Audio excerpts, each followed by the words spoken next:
ఆ ఆకారం విండో నుండి వీళ్ళ వైపు చూస్తూ నవ్వుతుంది. దాని ఐస్ రెడ్ కలర్లో మెరుస్తుంది. వెంటనే ఆ ఫ్యామిలీ అక్కడి నుండి పరిగెత్తుకుంటూ వెళ్ళిపోయారు.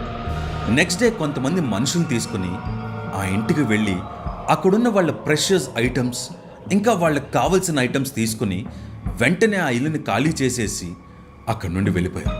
వాళ్ళు ఆ ఇల్లు ఖాళీ చేసే ముందు ఆ ఓనర్ని వెళ్ళి గట్టిగా అడిగారు, మీ హౌస్ కర్స్డా?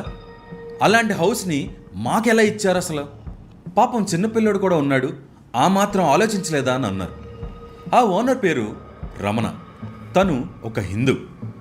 వాళ్ళు ఇలా చెప్పగానే వెంటనే ఒక పంతుల్ని తీసుకుని ఆ ఇంటికి వెళ్ళాడు.